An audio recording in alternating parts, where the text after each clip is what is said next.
A few years ago, a professor from Gordon Conwell Theological Seminary, north of Boston, Dr. David Wells, published a book that fell like a bombshell on the playground of the nation's theologians. And the name of the book was No Place for Truth.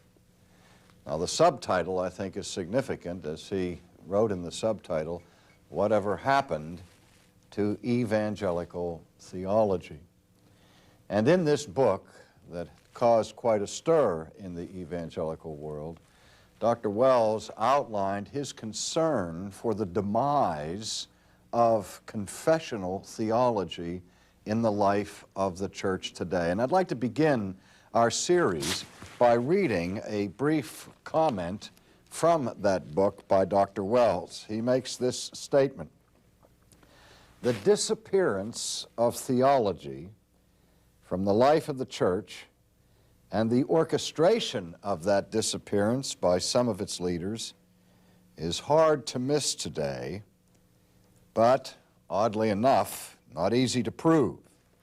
It is hard to miss in the evangelical world, in the vacuous worship that is so prevalent, for example, in the shift from God to the self as the central focus of faith, in the psychologized preaching that follows this shift, in the erosion of its conviction, in its strident pragmatism, in its inability to think incisively about the culture, and in its reveling in the irrational."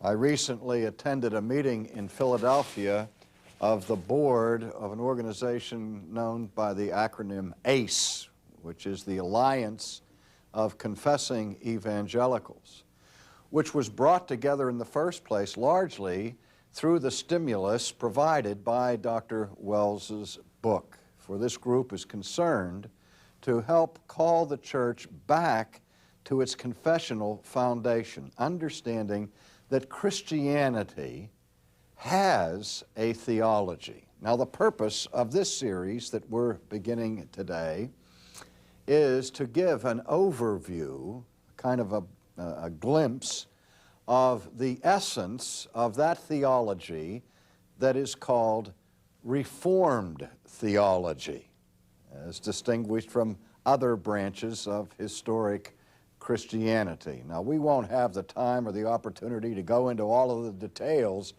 of Reformed theology, but I want to give sort of a compendium, an introduction to the main ideas that we find in Reformed theology.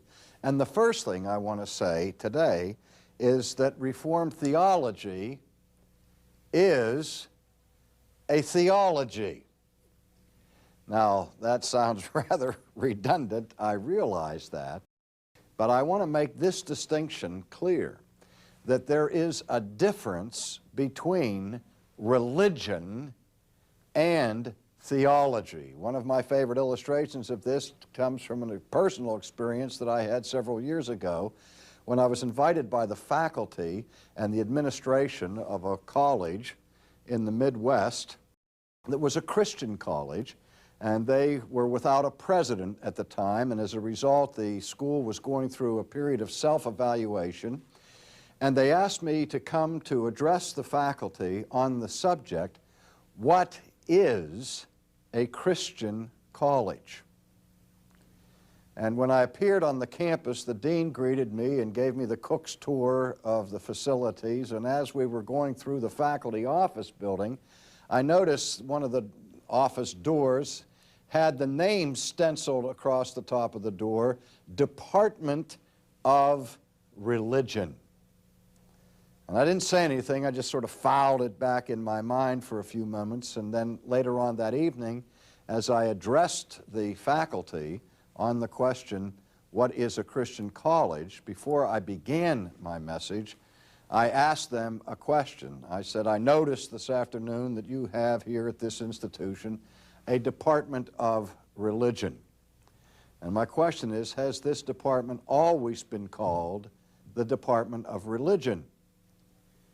And there was an elderly professor in the back of the room who raised his hand, and he said, no, it used to be called the Department of Theology.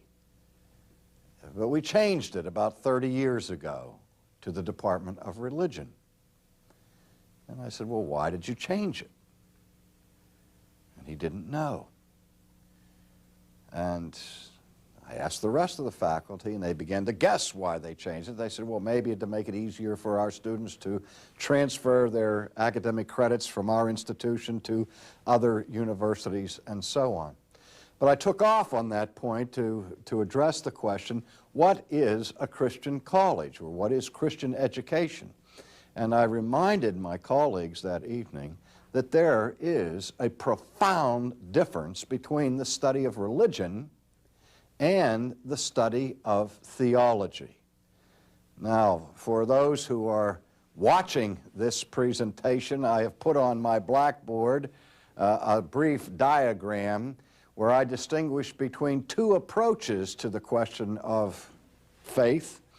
One I call God-centered, and the other I call man-centered. And the illustration that I use here has a circle with the word theology in it, and a line coming underneath it to a subcircle which says anthropology. And the purpose of my diagram is to show that in a God-centered approach to faith, the discipline or the study of humanity, the science of anthropology, is subsumed under the science of theology. This reflects something of the way in which university courses were structured in the Middle Ages, when it was said that theology was the queen of the sciences. The idea being that all other disciplines in education are subsumed under the search for ultimate truth that is found in the study of the nature and character of God. And it assumed that the study of humanity was always to be pursued in light of our understanding of God.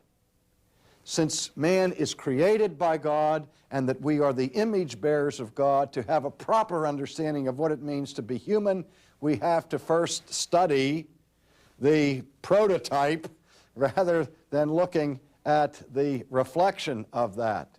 And then below the center line, I have the man-centered approach to things, indicated by a circle that reads anthropology, and then under that is a smaller circle that says religion.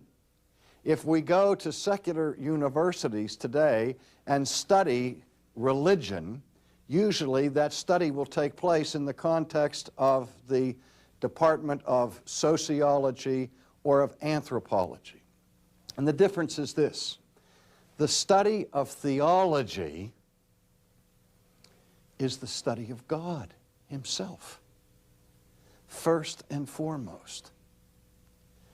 The study of religion is the study of a particular type of human behavior. We notice that there are all kinds of religions in the world. And when people are involved in religion, they're involved in certain characteristic things like prayer and worship and sacrifice and singing and devotions and that sort of thing, all of which belong to the trappings of human religion. And when we study religion from a human perspective, we are examining how people who have certain beliefs about the supernatural behave in their personal lives and in their cultic lives. But when I say at the outset that Reformed theology, when I say that Reformed theology is a theology, not a religion, I mean by that that it is not simply a way of behaving that we can determine by studying the affairs of men, but rather it is a belief system. It is a belief system that is indeed an entire life and worldview with God at the center. Now, we live in a culture that has certain axioms and adages that are popular in the nomenclature of the day. You know, you've heard it said, it doesn't matter what you believe as long as you are sincere. And that idea communicates that what God is really concerned about with us is that we be religious. Doesn't matter what the religion is, as long as we're sincerely religious. Well, that idea is on a collision course with biblical Christianity. Because in the first instance, the Bible acknowledges that man is incurably religious. He's homo religiosus, and that wherever we look in the world, we find all kinds of manifestations of religion. When the Jewish people were called by God and consecrated and set apart to be a holy nation, they were not the only religious people in the world. All the nations around them had their peculiar religions. But when God made His covenant with His people and called them to be holy, to be different, at the very beginning of His law, He made certain things absolutely clear. The first thing is, thou shalt have no other gods before me. And the second, thou shalt not make unto thyself any graven image. At the very beginning of the Old Testament covenant at Sinai was an emphasis on faith that was to be different from other religions. A faith that would be focused and centered on the character of God Himself.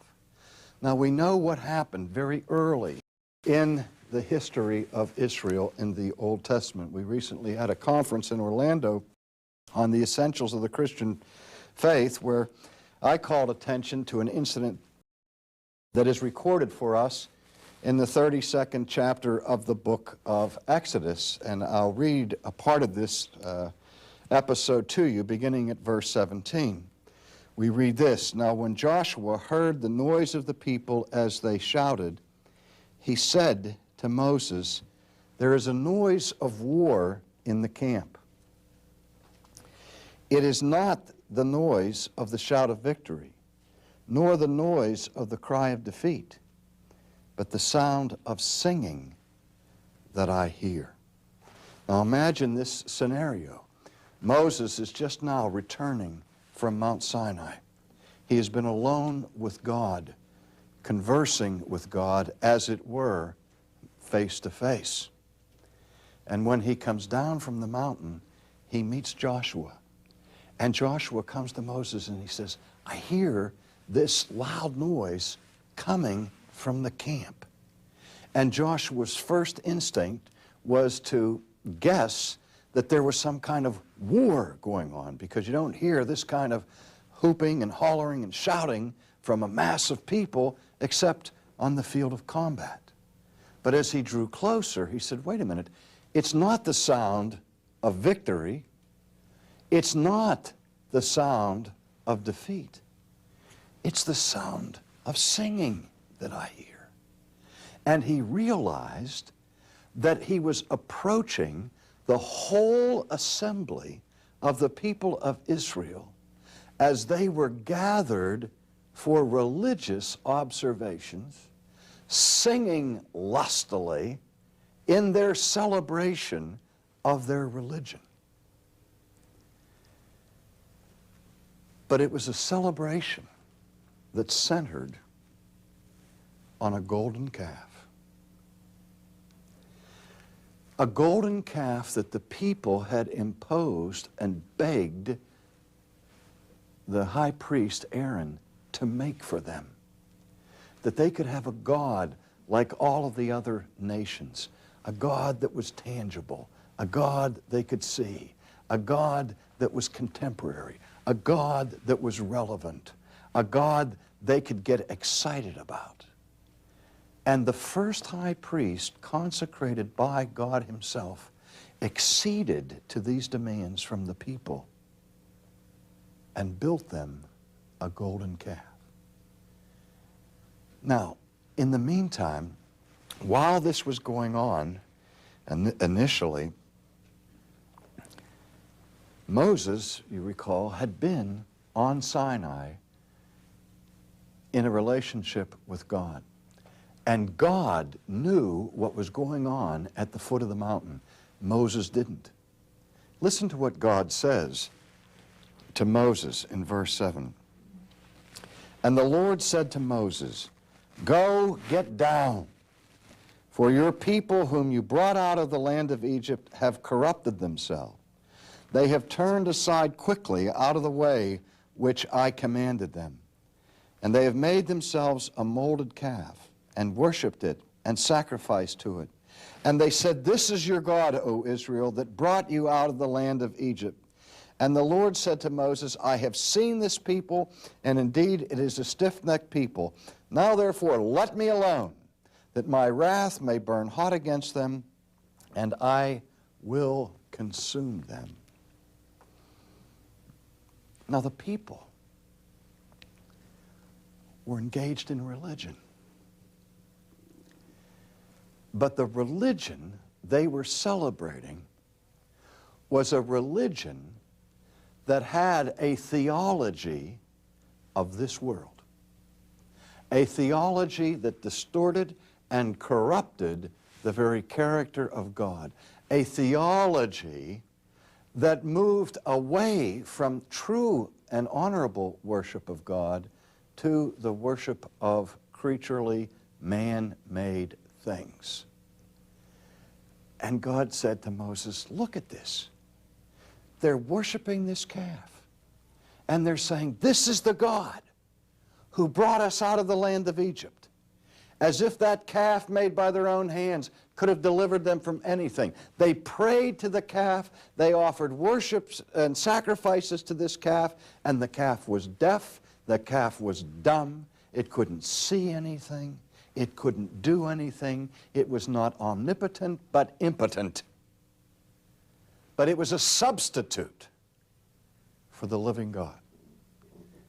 Now in the first chapter of Romans, the Apostle Paul says that God has revealed himself through the things that are made so clearly and so manifestly that everyone in this world knows the eternal power and deity of God. And yet the primary sin of the human race is to take that knowledge of God and to push it down, to do what the apostle says in Romans, to suppress the truth and hold it in unrighteousness, and then exchange that truth for a lie and serve the creature rather than the Creator. The exchange is between the uncorruptible, transcendent, holy God who is for the corruption of creaturely things. In other words, friends, the most basic sin that we, not just pagans in far-off Aborigine lands or in primitive tribes commit, but that we commit, is the besetting sin, the proclivity for idolatry. And idolatry involves religion. But even the Christian religion can be idolatrous. When we strip God of his true attributes and place at the center of our worship something other than God himself. Now, if we're going to look at the essence of Reformed theology, I have to say to you that the most strict focus of Reformed theology is on theology, on the knowledge of the true God.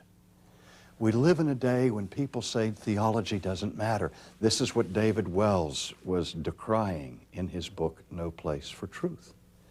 What counts is feeling good, being ministered unto in our psychological needs, having a place where we can feel the warmth and of fellowship and have a sense of belonging and of relevance. And theology is something that divides, something that stirs up controversy and debates. We don't need doctrine, we're told. We need life. Well, at the heart of Reformed theology is the affirmation that theology is life, because theology is the knowledge of God. And there's no more important knowledge that exists to inform our lives than the knowledge of God. This is what the Protestant Reformation was all about. There were scandals in the priesthood. There were problems of immorality, both among the Roman Catholic people and among the Protestant people. And Luther at that time said Erasmus attacked the Pope in his belly. He said, I've attacked him in his doctrine. And Luther even admitted, he said, we find scandalous behavior among our own people, but what we're trying to do first is come to a sound understanding of God. Because our lives will never be reformed. Our lives will never be brought into conformity to Christ until we first have a clear understanding of the original form, of the model, of the ideal, of true humanity that is found in Christ. And that's a matter of theology. So we start with the clear acknowledgement that the Reformed faith is a theology that permeates the whole structure.